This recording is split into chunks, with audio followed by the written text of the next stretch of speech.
السلام علیکم، میں حسنین، آپ دیکھ رہے ہیں نیا پاکستان۔ اس وقت میں موجود ہوں کراچی میں، میرے ساتھ موجود ہے حلیم عادل شیخ صاحب۔ حلیم بھائی، یہ بتائیں جلسہ کا کے انتظامات مکمل ہو گئے ہیں؟ کتنی کرسیاں لگائی گئی ہیں اور کیا جلسہ آپ دیکھ رہے ہیں؟ کتنا جلسہ ہوگا؟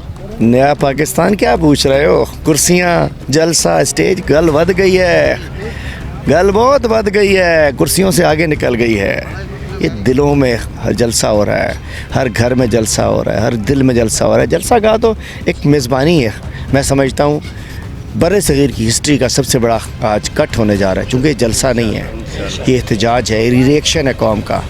یہ کوئی نئے پاکستان کی یا تبدیلی کی سفر نہیں ہے، یہ انقلاب کا سفر ہے۔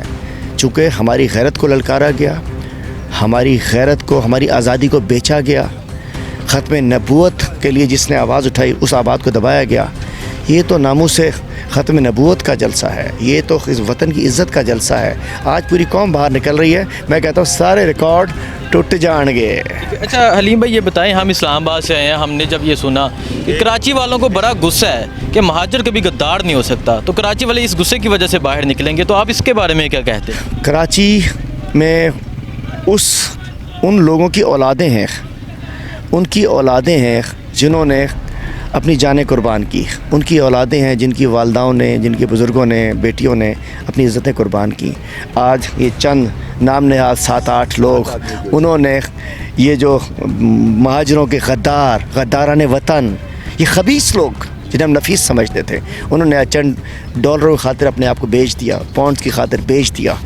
آج قوم نے ان پہ لعنت بھیج دی۔ آج میں کہنا چاہتا ہوں کراچی نے MQM کو کونسلر جیت جائے نا تو پوچھے گا یہ سب ان کی، میں کہنا چاہتا ہوں انہیں جوتے پڑیں گے شہر کے روڈوں کے اوپر۔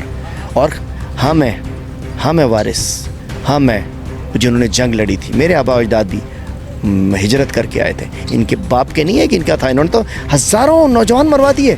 آج الحمدللہ کراچی نکلے گا، اور کراچی کپتان کا، کراچی پاکستان کا۔ اچھا، یہ جو گراؤنڈ ہے، یہاں جلسہ کرنے سے پہلے سیاسی جماعتیں 1000 دفعہ سوچتی ہیں، آپ نے اس کو چوز کیا تو کیا سمجھ رہے ہیں کتنا کراؤڈ دیکھیں؟ گراؤنڈ تو 20% لوگ بھی گراؤنڈ میں نہیں ہوں گے، اس سے باہر راستہ دیکھ رہے ہیں، 2-4 کلومیٹر تک لاؤڈ اسپیکر لگے ہوئے ہیں۔ کس لیے لگے ہوئے ہیں؟ جلسہ کا سننے کے لیے۔ اچھا، آپ کیا سمجھ رہے ہیں خان صاحب کا قصور کیا تھا؟ کیوں خان صاحب کو نکالا گیا؟ خان صاحب کا قصور ہے تو انہوں نے غیرت کی۔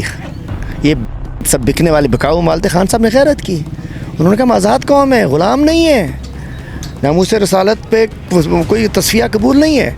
بس غیرت مند کو تو غیرت انہوں نے جھکانا چاہا، خان صاحب کھڑے ہو گئے۔ اب ایک طرف خان، دوسری طرف عوام، اور تیسری طرف یہ غداران وطن۔ آج کے جلسے کے بعد کیا پتہ چلے گا؟ سندھی جاگے ہیں؟ سندھ تو جاگا ہوا ہے الحمدللہ، پہلے جاگا ہوا ہے، سندھ پورا جاگا ہوا ہے۔ دیکھیں پچھلی اتوار کو بھی سب نے دیکھ لیا تھا کون جاگا تھا، پورا پاکستان جاگ گیا۔ سندھ تو ہراول دست ہے، قائد اعظم بھی سندھ سے تھے۔ اچھا، کیا کہنا چاہیں گے؟ میں دیکھنے والوں، سننے والوں، نیا پاکستان کے ذریعے پیغام دینا چاہتا ہوں کہ جس طریقے سے قوم نکلی رہے۔ یہ لوگ انہوں نے پاکستان کو بیچا ہے، جاگتے رہنا، حفاظت کرتے رہنا اس ملک کی، ہماری غیرت کی، ہماری قومی حمیت کی، ہمارے دین کی، ناموس رسالت کی خود پہرا دینا پڑے گا۔ یہ جو حکومت میں بیٹھے ہیں یہ امپورٹڈ ہیں، یہ امریکہ کے غلام ہیں، یہودیوں کے ایجنٹ ہیں، اور ملا ڈیزل سمیت سب اس کے ایجنٹ ہیں۔ جاگتے رہنا، اپنا پہرا خود دینا پڑے گا۔ Thank you so much.